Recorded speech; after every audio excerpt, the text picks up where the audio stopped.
So the next one we do is called A Jazz Funeral. And this is the oldest poem that I've written that I still do. I probably wrote this back sometimes like 1992. And my cousin lived right on Louisiana Parkway across the street from Rhodes Funeral Home. So we were leaving his house and little dude got killed. He was like 17 and he had a funeral. We didn't know him, but you know how in New Orleans we just said, damn, it's a funeral. Get the 40 ounce of beer, get a pack of cigarettes. we gonna follow them. So I wrote this poem about that little experience.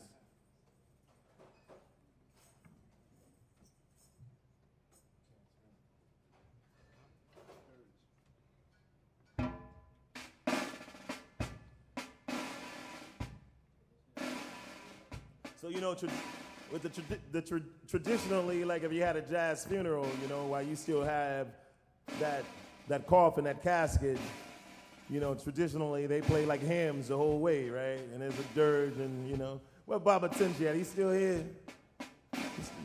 Oh, he left. Baba Tunji was a grand marshal, but you know, you got like a little walk you do.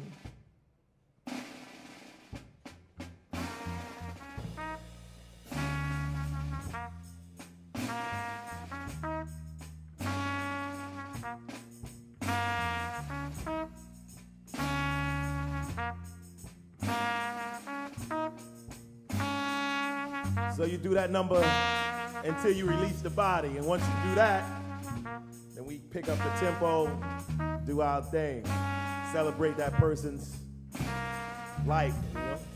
So here's a poem.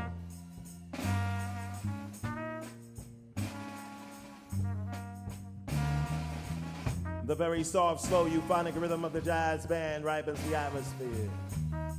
And a myriad of screams, shouts, and tears seem to blend in with the solemn music, almost as if the horns and drums had a melodious cry of their own.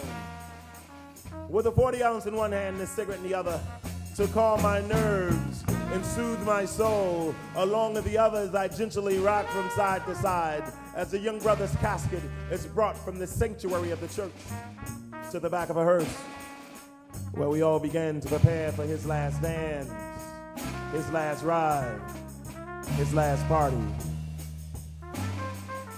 The African sisters who nurtured this man child are having fits, because at 17 you can't help but think of what he could have been, but today he's just dead. Another young, misguided, misdirected warrior whose life has been sucked from within his breast permanently, forever, for nothing. The procession has started and the crying has become more intense. And as we move away from the church, the euphonic rhythm has changed. It is no longer soft and sad. It is now wild, happy, and in a sense, a little mad. When you throw your hands in the air and gracefully and emphatically move your body in a way that only Africans can, an unpatterned way that's natural to you, and flow with the music down in New Orleans, we call that the second line. Our body's language say to this young brother that this dance is for you. Yes, this last dance is for you. We dance so your last vision of us can be a happy one.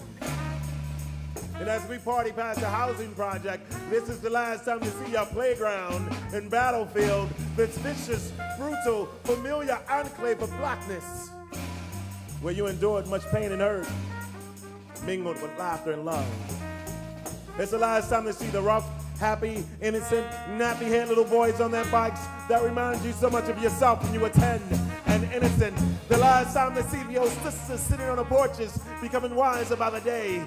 And the last time to see the old brothers sitting in front of the liquor stores reminiscing about what could have been, is the last time to see your life and your world. And because of that, we stomp today, we shout today, we cry today, we dance today. Yes, we dance today.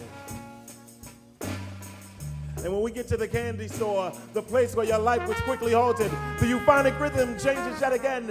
This time the music and the people are in a frenzy. They dance like this will be the last time before we all get to see our maker. And as the music pounds and thumps and blares and draws us all emotionally into this intense moment, 12 of your best homies remove your casket from the hearse. And in a way equivalent to the white boys' hip-hip array, your boys thrust your casket to the sky. And they take it down, and they thrust it again triumphantly, angrily, repeatedly as if they say to your assassin, motherfucker, you can't touch him now. Not your guns, not your bullets, can't touch him now. However, in the midst of this frenzy, the roaring sound of a hot, vicious bullet rips through the air. Perhaps this is the assassin's rebuttal. This bullet must also sound like the fat lady, because the party's over. African brothers, sisters, and babies seek refuge, desperately trying to avoid their last dance. But deep down inside, we all know that we will dance again soon.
Give it up one time for Daryl, the dancing man.